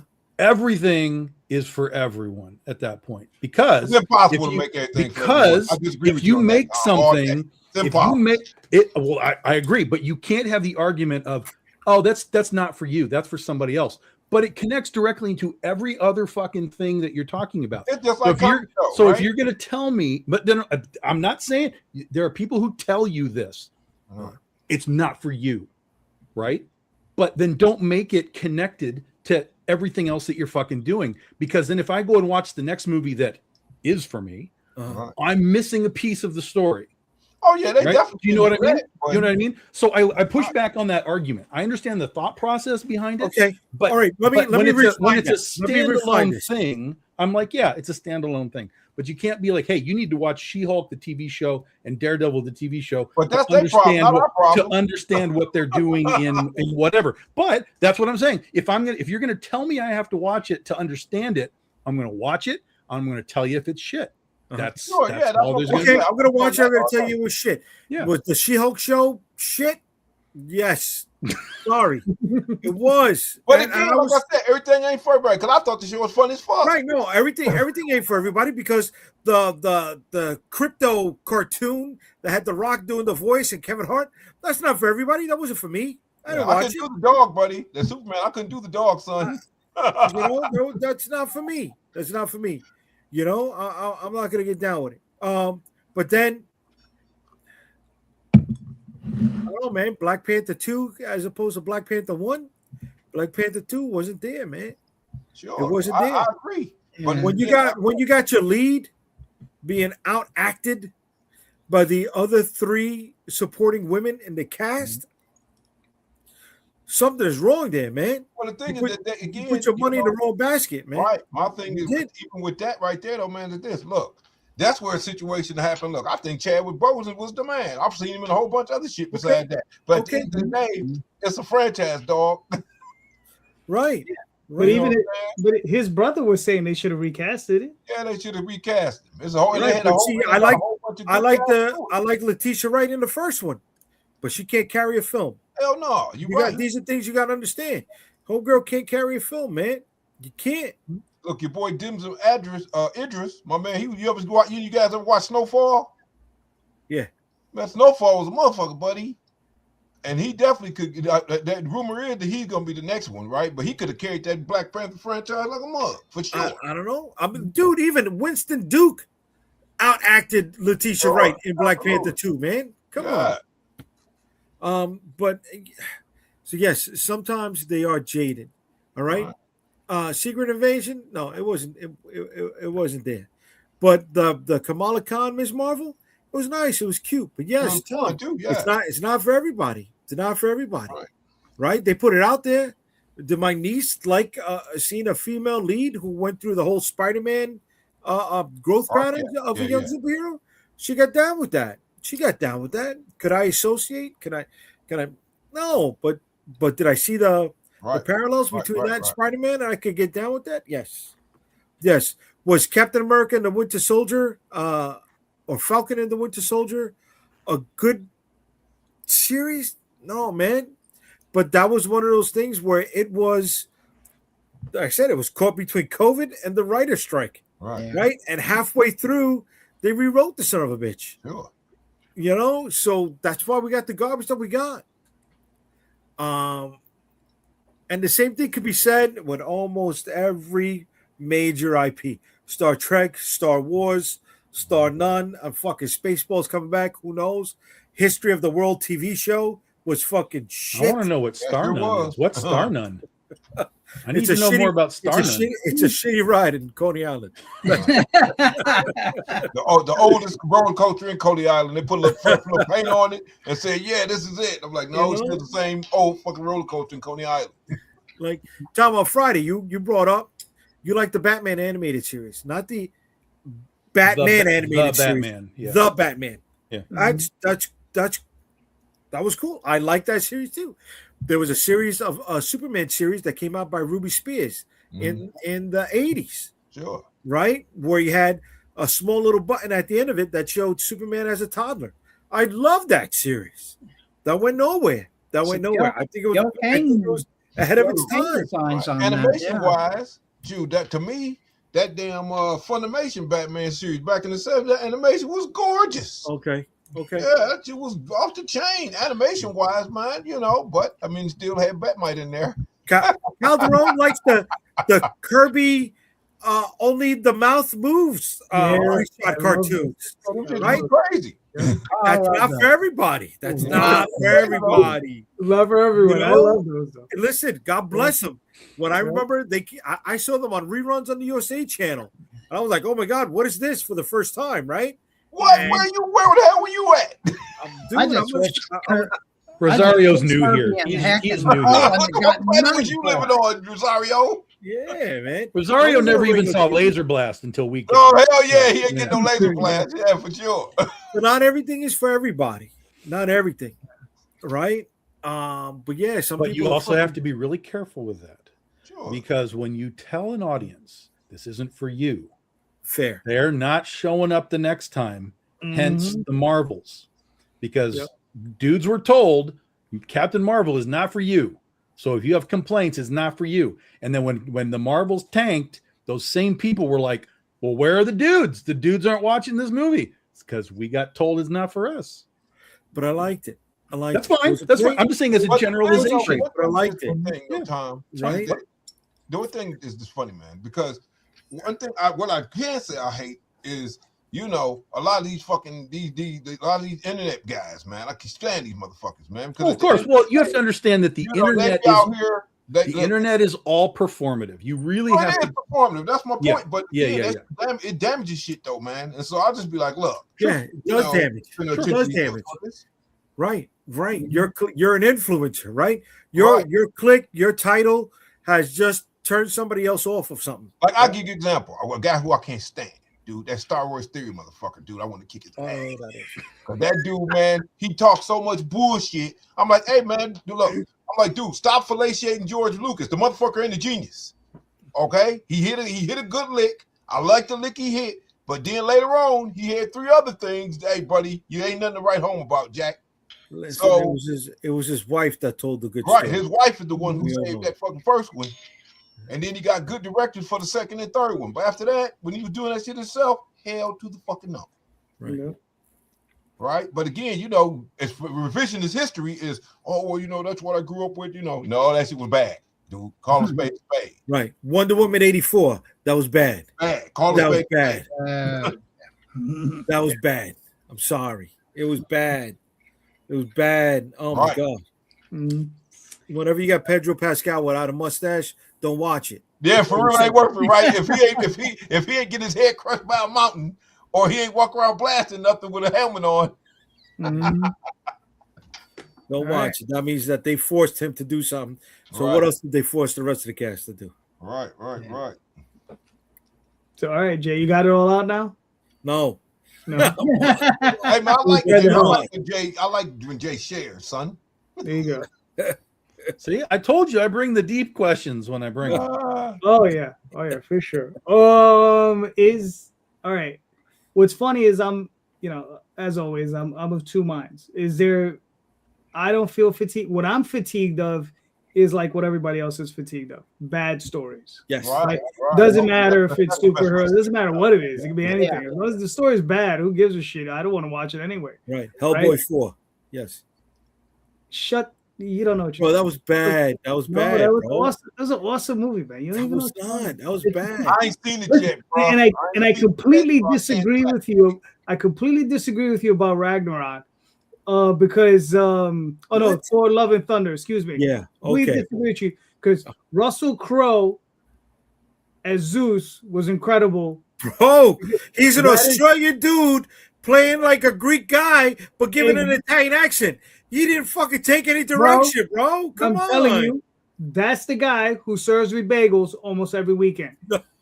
Fucking incredible, okay? Not a Greek guy. He was a Greek. He was a fucking Greek. The fucking Greek restaurant. That's where I go. All No, the but Greek the look, show, the movie, he wasn't all Greek. the Greek He's guys, supposed to be Greek. all the Greek guys live in Detroit serving me and Tom Coney Island. Calderon's Coney just Island. rage baiting right now. He's Yeah, rage baiting. Roy Kent as Hercules. Yes. Who? Roy Kent. Roy Kent. He's there. He's there. He Hey, never got away. Mark, Roy absolutely can. Yes. But I mean, but seriously though, I mean, it's just bad stories, right? If Marvel's had a better script, basically, if they took out that entire section where they were singing on that planet, the movie would have probably been 15% better, if not 40% better, right? Well, the movies are made by committee, man. That's the thing what happens. So we'll be like, we're gonna do this test audience or whatever. It's made by committee, Yeah, but you had a 10-year run of basically success. Oh, some of the movie was garbage though, bro. That Doesn't matter. I'm not talking about garbage. I'm talking about success. They had success all the way through, and then after Endgame, that's when it went off a cliff. Right, but Tom, everything started falling off. Look, everything after Iron Man 1, all the Iron Man movies were fucking garbage. Oh, that's false. That's false. Right now, we're gonna fight. We're gonna fight. We're gonna fight. We're gonna fight. We're gonna be fighting because They didn't have success. They had trust. They built up trust. Thank you. Yeah. And that trust let people go to watch the first Captain Marvel movie, which was garbage. It was worse than the Marvels. Sorry, it was. But I'd rather watch the Marvels than watch Eternals. I'd rather watch Marvels than watch Thor: Love and Thunder. I'd rather watch Marvels than watch fucking Ant-Man Quantumania. Yeah, that's bad. Yeah, right. They should bet on that one too. Okay, is Marvel's the worst? No, I'd say it's the top of the final third. It's the only one of the Marvel movies I have not seen at all, and it is instantly at the bottom just because I've never. I call it that. I call it the. I can't believe I'm sitting on screengasm. That's what I call it. But I understand the stunt casting. They did stunt casting, which I don't like. Right? They had a popular K-pop singer in that musical number, so they can sell it overseas a lot better. Mm-hmm. I don't like when they do stunt casting. Still didn't work. Yeah. And are you telling me you didn't like MODOK? You know what, man? Hey, I could have kicked him. I could have kicked MODOK. I didn't like MODOK. One of my favorite shitty villains, bro. Fucking MODOK. That wasn't MODOK. I don't know who the hell that was. That wasn't fucking MODOK, bro. That wasn't MODOK. That was fucking garbage, bro. You got any orange slices? Shut the fuck up. And you know the real crazy part about it? They did MODOK. Who was it, man? I think was it MODOK in the Captain America, wherever? Was it? I can't remember when we went to that lab. And that was MODOK. No, that wasn't MODOK. That wasn't MODOK. No, that was This Dr. Something. If you see him in the comic book, like his face is in the middle. You mean Arnim Zola? My fault. Yeah, that's Arnim Zola. Yeah. Oh, I'm sorry. Yeah, Captain America 4. Fucking garbage. I'm sorry. Which one was Captain America 4? Which one was that? With Falcon as the Captain America. Yeah. Anthony Mackie can't fucking carry a movie either. No, sorry, and I like Anthony Mackie. Yeah, but nothing in that movie. Nothing in that movie he ever carried was She Hate Me, dude, with Spike Lee. Wow.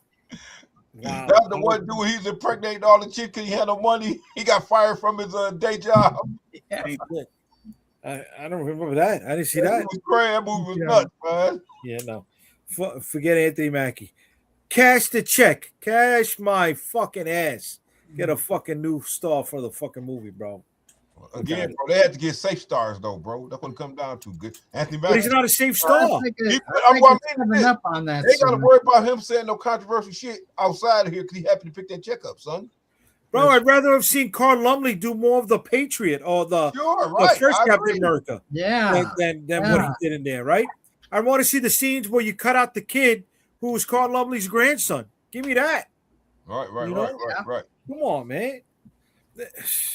Give me the movie. Give me the other movie that had this guy, the wrestler, play one of the fucking Serpent Society that Tom loves. Sure. He was supposed. Who was he Hello, supposed to thank be? you. Glenn Detail said, "Yep, Anthony killed Arthur Carbon. He absolutely Yes, he murdered did. Arthur Carbon. It was garbage because of him." Yes, he did. Alter Carbon was bad. The season 2. And he crapped that. All right, He Tom. crapped the bed on that one. Answer your own question, man. I think there is an aspect of it that's real for sure. I know that I felt it in the comic book sense long time ago when they did World War Hulk, and when they brought him back to Earth, right? They did this story where Hulk was coming through with like all his fighting buddies, and he had Doctor Strange and Namor and I think Mr. Fantastic, and he was like, you know, you guys sent me up there. I've been fighting for all this time. I'm going to make you do it. And they were fighting and fighting. And this is really brutal, like kind of fucked up miniseries. And then in the last series, like I can't remember who, somebody was about to eat shit. They were about to take a mallet to the head. And then Hulk was like, nope, that's it. They learned their lesson. Everybody move on. I was like, what the fuck just happened right now? Now I know you can't kill one of these guys. I get that, but you can't just create this story where Hulk's like, okay, they've learned their lesson. Like, forget it. Never mind. And then, you know, all of his battle buddies are like, are you kidding? Like, why are you stopping? Your superhero fatigue was for the books or for the movies? From the comics I'm talking about. I said this happened in the comics a long time ago. Okay. And it gave me this realization of like finales of anything can't work anymore. They literally can't work unless it's some sort of outside continuity type of story.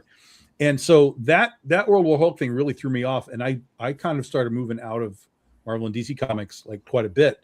As far as the movies go and the TV shows and stuff, you know, most of it is self-contained. Like Batman the animated series, it's self-contained. It's not a connected thing. So we really didn't get the connected thing until Marvel started doing it.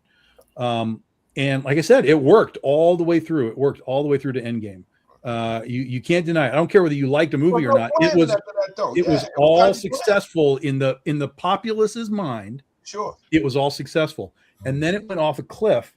And so part of what I was thinking about was, okay, most of what we got, not all of it, but most of it, what we got in that first run was adaptions of comic stories. Sure. And again, not one-to-one. They were modified, but they were adaptions essentially.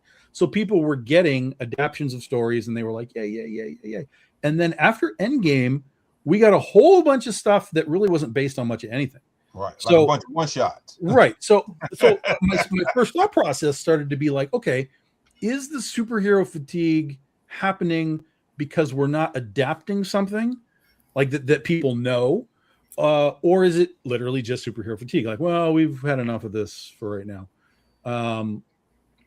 And I still don't know the answer to that. I'm still struggling with it. But, you know, with Invincible, now people are finding flaws in the Invincible cartoon, whether it's the animation or the storytelling style.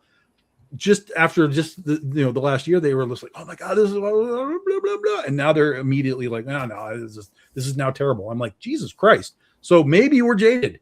Maybe those, even though they were these one-shot types of movies, maybe it was the jaded aspect. Maybe it was like, well, this isn't as good as Robert Downey Jr., so I don't want it, you know, that kind of jaded aspect. So, you know, I don't really have an answer. For me, I struggle with it because for me, I don't want adaptation after adaptation after adaptation because I already know what it is. So I don't want that story. I've been there, I've seen that, I've done that. Now I understand that the general world doesn't know how Winter Soldier turns out. I get it.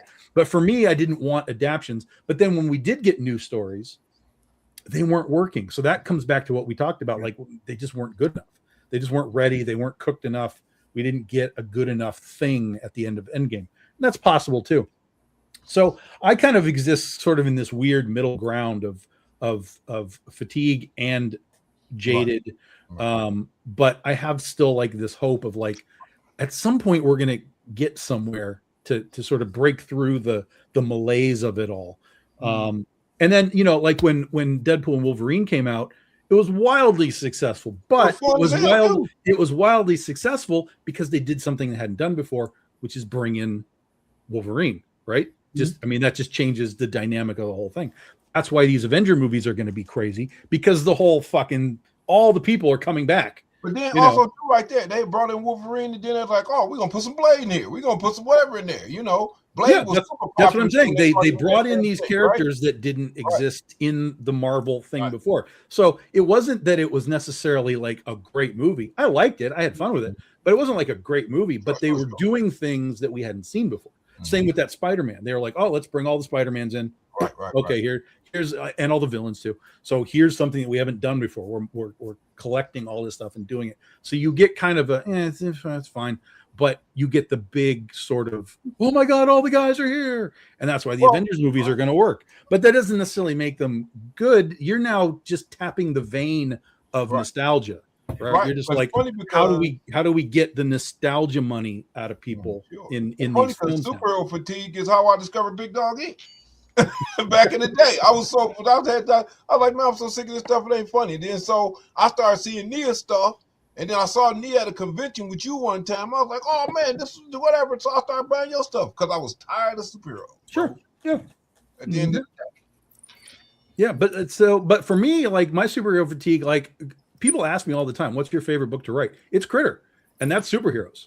I mean, so my fatigue isn't really like I hate superhero stuff.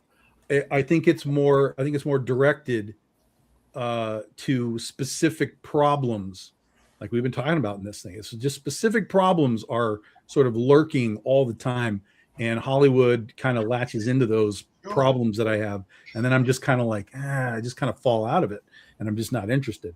Well, you know, the corporatocracy is about products, not art. So at the end of the day, if they can commoditize anything, they're going to do it. Yeah, absolutely. Yeah. So that's it.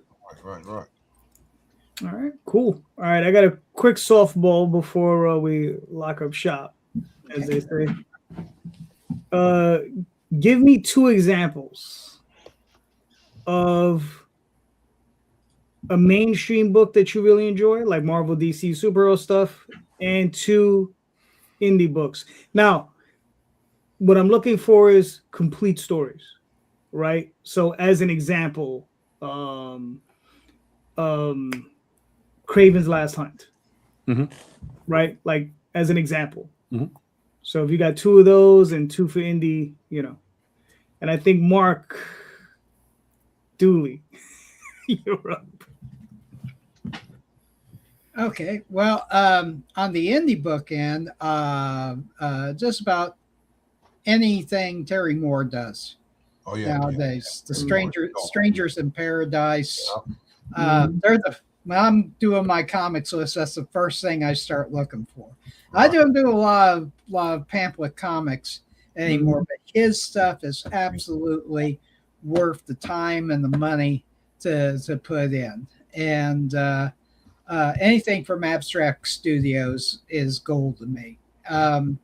The other one is unfortunately gone now, is Tom Balin's True Story, Swear to God.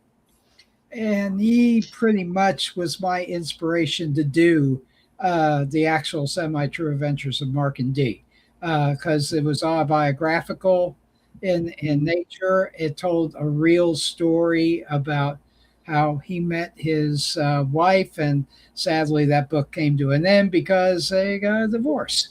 And so not all the great stories have a happy ending.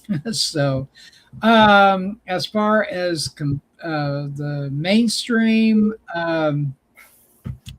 I occasionally enjoy a good one-shot Spider-Man. I think the recent J. Michael Straczynski tale, which I think is due to be collected in a single volume very soon. I enjoy anything Straczynski does with Spidey. And let's see. And the some of Mark Waid's recent work on World's Finest is pretty good. So, but he's my evil twin. No, seriously, people mistook me at a convention to be him. John Byrne So then he saw me and said, you could make some money. Oh, that's Putting crazy. yourself out as Mark Wade. Oh, no, son. Really? Oh, no, And that's then we actually met face. I came into this one big convention. I was trying to find the phone to call my mom. This is back in the day when cell phones were kind of, just starting out.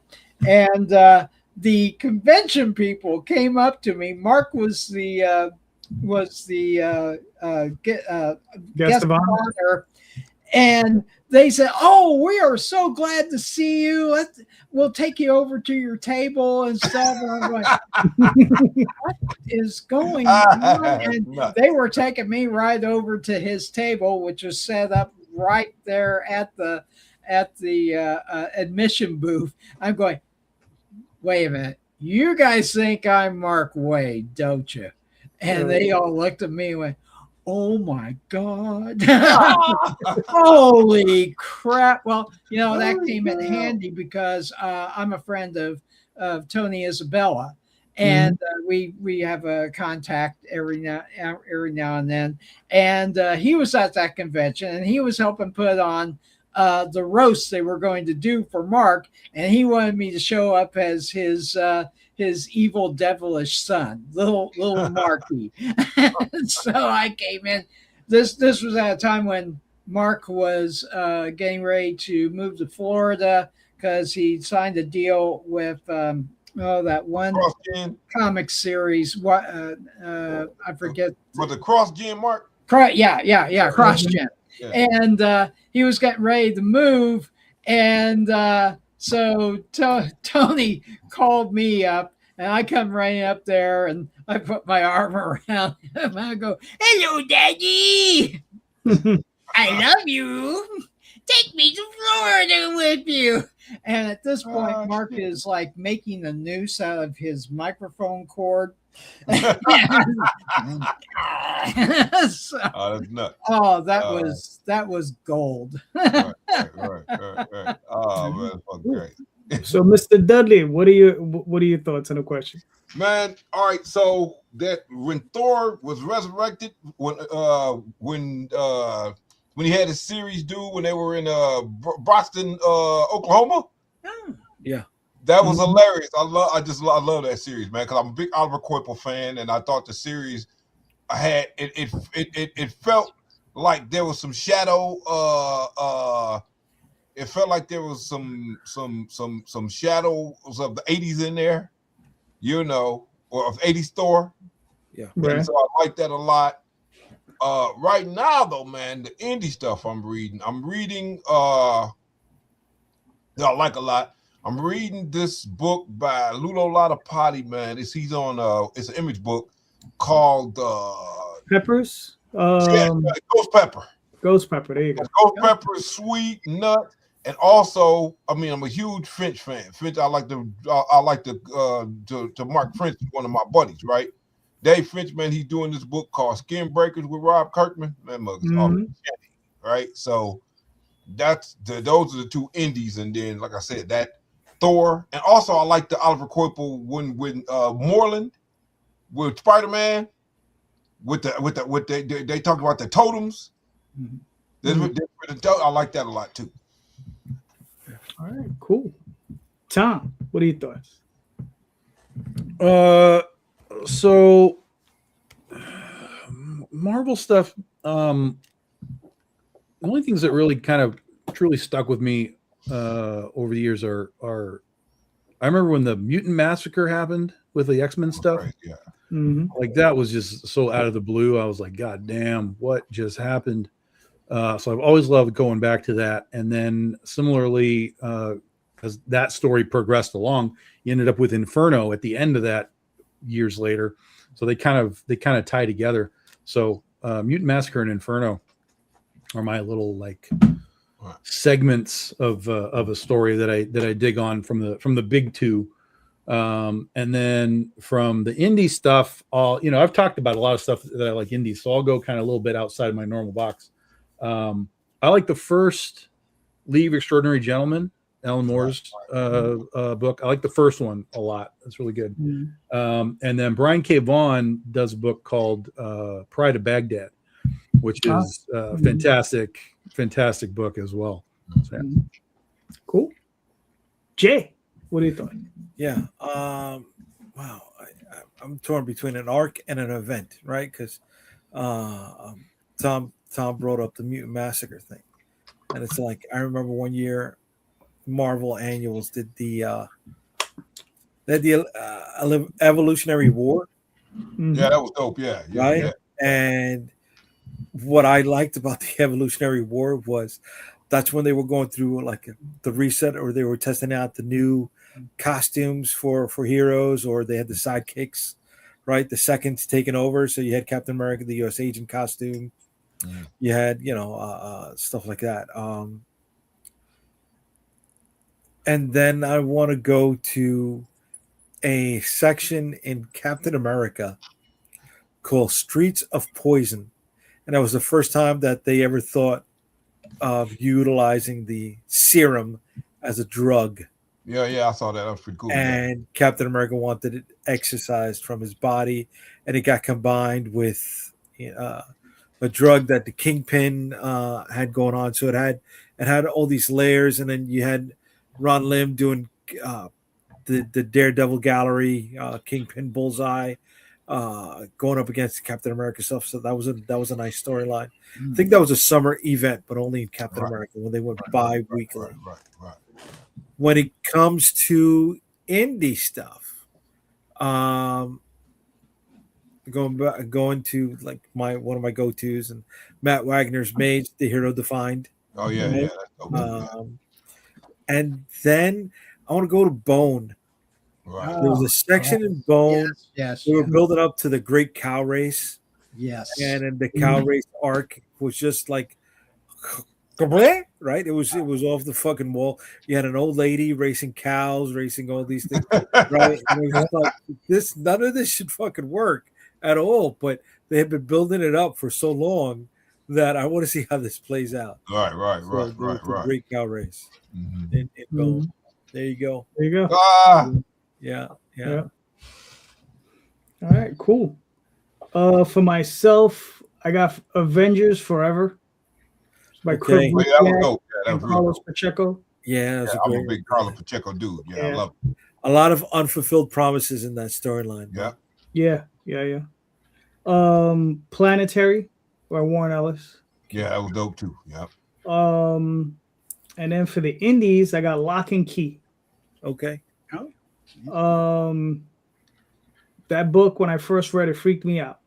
Like, I read it and I was just like, I remember reading that book and I was just like, I'm in the wrong business. Man, one of my students loved that book, man. Yeah, I was like, I'm not doing this right. Right. Made me reevaluate my entire situation when it comes down to writing. He was just, I know he was Stephen King's kid, but I was like, damn. Yeah. But I was like, okay. And his mom too. His mom was a horror writer, so he had the genes on both sides. Oh yeah, for sure. Mm-hmm. And then the other one is BPRD Hell on Earth, which is I think it has 5 volumes. Yeah, them BPRD books didn't get enough respect, man. Them books were great. Oh yeah, I mean, I wish he would move away from Hellboy and do like a BPRD show. That's what I would like. Me too. Yeah, I think those are way more interesting. I mean, the Hellboy stuff's interesting, but I think that stuff's even better though. All right, gentlemen, we did it. We made it to hour 2. Thank you so much. You guys are all awesome. Thank you thank you to Thane and Grant for coming on. So let's start with Mr. Mark. Okay. Mark C. Dooley. Where can we find you and your work? You can find my work on Facebook. We have a Kickstarter campaign for the collected actual semi-true adventures of Mark and Dee. And there's lots of graphics on there. You can check us out. And you can also find my archived work on theboss1.blogspot.com. I put all my comic strips and some sequential regular pages on there just to have some place where I can immediately click on it. There you go. There's your link. So, but hopefully we are going to have a website very soon. Hoping that by next week we will finally launch www.markand.com. And I'm looking forward to doing that if I can figure out how to put a freaking page to homepage together. Right. I am a very little brain. Gotcha. All right, Mr. Dudley. All right, so you can catch us over at imaginosworkshop.com. For Judafist, you can catch us over at judafistthecomicseries.com. And if you will, in the description when you put this up, put the link up for people to get their free copy of the Judafist source zine. It's going to tell them a whole lot about the story, where it's going, and it's going to give them some free copy. Okay. All right, cool. Tom? BigDogInc.com. Get your books. Kickstarter ends Wednesday night, 11:45 Eastern time. So you guys got about 3-ish days to go on that. That'll lead us into May for the final issue of Goth Day. Launch that May 22nd. And then I'll be on the road for most of June and July for Comic-Cons. Nice. Oh, I will be doing the Indiana Comic Con just on an incredible whim, because I thought we're going to have to skip it this year because I didn't have I can't afford a table this year, but I'll fill out the thing and see if we can get a panel or something. I was almost certain in my head. Well, there's his thing, and 3 days later they sent me an email saying you're in. All right, that's cool. Good. Wow. So what the hell do I know? Yeah, we're going to be at Motor City Comic Con this year too, on Imaginos Workshop. Cool. Nice. Mr. J, where can they find you? You can find all my social media links at unstoppablecomics.com. And then Friday with this guy and this guy. And then Sunday here. Oh, excuse me. Friday with this guy and this guy on Comic Book Streamland on YouTube. All right. And then Sunday here. All right, cool. All right. So yes, you can find me on Facebook, Twitter, Instagram, all those different places. Friday night, you said, like I said, with that guy, and the other guy, and next Sunday night with that guy and the other guy. So that's where we're at. So thank you so much, everybody, for being here. And please don't forget, please check out the show notes. All of these creators have links in the show notes, and click on those links, buy those books. These creators are all impassioned. They all love their work. They're all incredible work. So please go click on those links, pick up some books, and don't forget, everyone, read more indie comics, especially ours. Have a good night. Thank you so much. Good night, everybody. Thank you. Good night.